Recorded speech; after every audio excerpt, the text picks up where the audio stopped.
ನೋಡ್ರಿ ರಂಗೋಲಿ ಸಲುವಾಗಿ ಎಲ್ಲರೂ ವೇಟ್ ಮಾಡ್ಲಿಕತ್ತಿದ್ರಿ. ಡೈಲಿ ಏನದ ಕತ್ತಲೆ ಸ್ವಲ್ಪ ಕತ್ಲಿ ಇರುವಾಗನೇ ರಂಗೋಲಿ ಬರ್ತಿತ್ತು.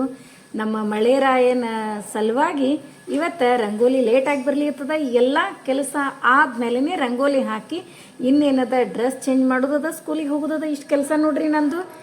ಎಲ್ರಿಗೂ ಗುರುಪೂರ್ಣಿಮೆಯ ಶುಭಾಶಯಗಳು. ಗುರುವಿಗಿಂತ ಹೆಚ್ಚಿನದಾದ ತತ್ವವಿಲ್ಲ, ಗುರುವಿಗಿಂತ ಹೆಚ್ಚಿನದಾದ ತತ್ವವಿಲ್ಲ, ಗುರುವಿಗಿಂತ ಹೆಚ್ಚಿನ ತಪವಿಲ್ಲ, ತತ್ವಜ್ಞಾನಕ್ಕಿಂತಲೂ ಶ್ರೇಷ್ಠವಾದದ್ದು ಮತ್ತೊಂದಿಲ್ಲ. ಹರ ಕಾಯದಿದ್ದರೂ ಗುರು ಕಾಯುವನು, ದೈವ ಮುನಿದರೂ ಗುರು ಮುನಿಯುವುದಿಲ್ಲ. ಗುರು ಇಲ್ಲದ ಗುರಿ ಸಾಧಿಸಲಾಗದು, ಗುರು ಇಲ್ಲದ ಗುರಿ ಸಾಧಿಸಲಾಗದು. ಕಣ್ಣಿಗೆ ಕಾಣುವ ಗುರು ದೈವ ಸಮಾನ, ಗುರುವಿನಿಂದಲೇ ಗೋವಿಂದನ ದರ್ಶನ ಸಾಧ್ಯ, ಗುರುವಿನಿಂದಲೇ ಗೋವಿಂದನ ದರ್ಶನ ಸಾಧ್ಯ. ಅದಕ್ಕೆ ಗುರು ಶಬ್ದಕ್ಕೆ ವಿಶೇಷ ಅರ್ಥವಿದೆ. ಗು ಎಂದರೆ ಅಜ್ಞಾನ, ರು ಎಂದರೆ ಹೋಗಲಾಡಿಸುವವರು. ಅಜ್ಞಾನವನ್ನು ಹೋಗಲಾಡಿಸುವವನೇ ಗುರು ನೋಡ್ರಿ. ವ್ಯಕ್ತಿಯನ್ನು ಕತ್ತಲಿನಿಂದ ಬೆಳಕಿನ ಕಡೆಗೆ, ಅಜ್ಞಾನದಿಂದ ಜ್ಞಾನದ ಕಡೆಗೆ ದಾರಿ ತೋರುವವನೇ ಗುರು. ಇವತ್ತು ಗುರುಪೂರ್ಣಿಮಾದ, ಅದಕ್ಕೆ ಎಲ್ರಿಗೂ ಗುರುಪೂರ್ಣಿಮೆಯ ಶುಭಾಶಯಗಳು.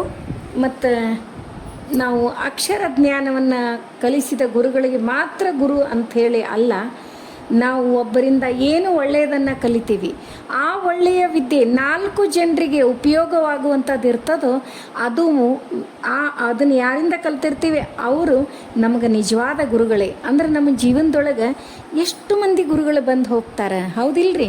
ನೀವು ಎಲ್ಲರೂ ನನಗೆ ಗುರುಗಳೇ. ಯಾಕಂದ್ರೆ ಹೆಂಗಿರ್ತದ್ರಿ, ಒಂದು ಎಕ್ಸಾಂಪಲ್ ನಮ್ಮ ಡೈಲಿ ರೂಟೀನದ್ದು ಒಂದು ಎಕ್ಸಾಂಪಲ್ ಹೇಳ್ತೀನಿ ನಿಮಗೆ. ನಾವು ಸ್ಕೂಲ್ನಾಗ ಮಕ್ಕಳು ಬರ್ಕೊಂಡು ಬರ್ತಾವೆ. ಕೆಲವು ಮಕ್ಕಳು ಫಾಸ್ಟ್ ರೈಟರ್ಸ್ ಇರ್ತಾರೆ, ಕೆಲವು ಮಕ್ಕಳು ಸ್ಲೋ ರೈಟರ್ಸ್ ಇರ್ತಾರೆ, ಕೆಲವು ಮಕ್ಕಳು ಹೆದರ್ಕೋತಾನೇ ಬರಿತಿರ್ತಾವೆ, ಹೊಡಿತಾರೇನು ಬೈತಾರೇನು ಅಂಥೇಳಿ.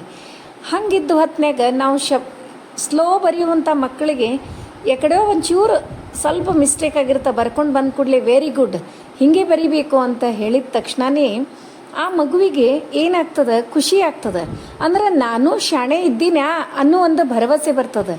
ಹಾಗಾಗಿ ಅದು ಇಂಪ್ರೂವ್ ಆಕೋತ ಹೋಗ್ತದೆ. ಅದೇ ಥರ ನಮ್ಮ ಯೂಟ್ಯೂಬ್ ಸಮೇತ ನೀವೆಲ್ಲರೂ ಯಾವುದೋ ಒಂದು ನಾನು ವಿಡಿಯೋ ಹಾಕಿದರೂ ಕೂಡ ವೆರಿ ಗುಡ್ ಹೇಳ್ತೀರಿ, ಹಂಗೆ ನಿಮ್ಮ ಮನಸ್ಸಿಗೆ ಅನಿಸಿದ್ದನ್ನು ಹೇಳ್ತೀರಿ.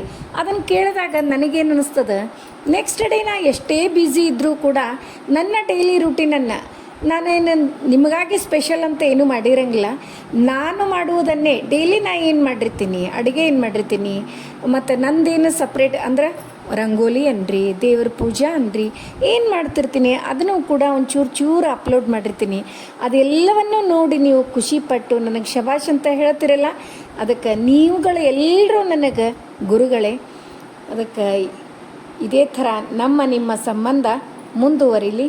ನೋಡ್ರಿ ಇವತ್ತು ರಂಗೋಲಿ ಭಾಳ ಅಂದ್ರೆ ಭಾಳ ಲೇಟ್ ಆಗಿದೆ, ಹೌದಿಲ್ರಿ? ಅದಕ್ಕೆ ಬೆಳಕಿನಲ್ಲಿ ರಂಗೋಲಿ ನೋಡಲಿಕ್ಕೆ ರೇರ್ ನಿಮಗೆ ಸಿಗೋದು. ಯಾಕಂದ್ರೆ ಹೀಗೆ ಮಳೆಗಾಲದಾಗ ಸ್ವಲ್ಪ ಸಿಗ್ತದೆ. ದೀಪಾವಳಿ ಒಳಗೆ ಸಾಯಂಕಾಲ ರಂಗೋಲಿ 2 ಟೈಮ್ ಹಾಕ್ತಿರ್ತೀನಿ, ಬೆಳಗ್ಗೆ ಸ್ವಲ್ಪ ಕತ್ಲಿ ಮತ್ತು ಸಾಯಂಕಾಲ ಬೆಳಕಿನೊಳಗೆ ಸಿಗ್ತದೆ, ಹೌದಿಲ್ರಿ? ನೋಡ್ರಿ ಇವತ್ತು ಸ್ವಲ್ಪ ಸ್ಪೆಷಲ್ ಆಗಿತ್ತು. ಮೊನ್ನೆ ನಾನು ಆಕಳು ಸಗಣಿ ತಂದಿದ್ದೆ, ಇವತ್ತು ಸಾರಿಸಿ ರಂಗೋಲಿ ಹಾಕೋಣ ಅಂಥೇಳಿ ತಂದಿಟ್ಟಿದ್ದೆ. ಇವತ್ತು ಬೆಳಗ್ಗೆ ಅನ್ನಿಸ್ತು, ಅಯ್ಯೋ ನಾನು ಸಗಣಿ ಎಲ್ಲ ತೊಗೊಂಡು ಬಂದಿದ್ದೆ, ಆಕಳು ಸಗಣಿ ಎಲ್ಲ ಸಾರಿಸಿ ಹಾಕ್ಬೇಕಂತೇಳಿ ಮಳೆನೇ ಬರ್ಲಿಕ್ಕತ್ತದಲ್ಲ, ಆಯ್ತು ತಗೋ ಮತ್ತು ಫ್ರೈಡೇ ಶುಕ್ರವಾರ ಹಾಕಿದ್ರಾಯ್ತು ಅಂತ ಅಂದ್ಕೊಂಡೆ. ಮಳೆ ನಿಂತು ಯಾಕೆ ಅಂದ್ಕೊಂಡಿದ್ದನ್ನು ಹಾಕಬಾರ್ದು, ಯಾಕೆ ಇನ್ನೂ ಟೈಮ್ ಅದಲ್ಲ, ಅರ್ಧ ಗಂಟೆ ಹೋಗಲಿಕ್ಕೆ ನನ್ನ ಸ್ಕೂಲಿಗೆ ಹೋಗಲಿಕ್ಕೆ ಅಂದ್ಕೊಂಡು ಮತ್ತು ರಂಗೋಲಿ ಹಾಕಿದ್ದು. ನೋಡಿದ್ರಲ್ಲ ಇವತ್ತಿನ ರಂಗೋಲಿ ಹೆಂಗೆ ಅನ್ನಿಸ್ತು, ಇವತ್ತಿನ ವಿಡಿಯೋ ನಿಮಗೆಲ್ಲ ಹೆಂಗೆ ಅನ್ನಿಸ್ತು ಅಂತೇಳಿ ಕಮೆಂಟ್ ಮಾಡಿ ತಿಳಿಸೋದು ಮರಿಬೇಡ್ರಿ. ಇವತ್ತಿನ ವಿಡಿಯೋ ಎಲ್ರಿಗೂ ಇಷ್ಟ ಆಯಿತು ಅಂತ ಅನ್ಕೋತೀನಿ. ನಮ್ಮ ವಿಡಿಯೋಗಳು ನಿಮಗೆ ಇಷ್ಟ ಆದರೆ ಲೈಕ್ ಮಾಡಿರಿ, ಶೇರ್ ಮಾಡಿರಿ. ಹೊಸದಾಗಿ ನೋಡ್ಲಿಕ್ಕತ್ತವರು ನಮ್ಮ ವಿಡಿಯೋಸ್ ಇಷ್ಟ ಆದರೆ ಬಿಡ್ಲಿಕ್ಕೆ ಹೋಗಬೇಡ್ರಿ, ಲೈಕ್ ಮಾಡಿ, ಸಬ್ಸ್ಕ್ರೈಬ್ ಮಾಡಿರಿ. ಹಂಗೆ ಫ್ರೆಂಡ್ಸ್ ಆ್ಯಂಡ್ ರಿಲೇಟಿವ್ಸಿಗೆಲ್ಲ ಶೇರ್ ಮಾಡ್ತಿರಲ್ಲ. ಮತ್ತೆ ಮುಂದಿನ ವಿಡಿಯೋದಲ್ಲಿ ಸಿಗೋಣ. ಧನ್ಯವಾದಗಳು.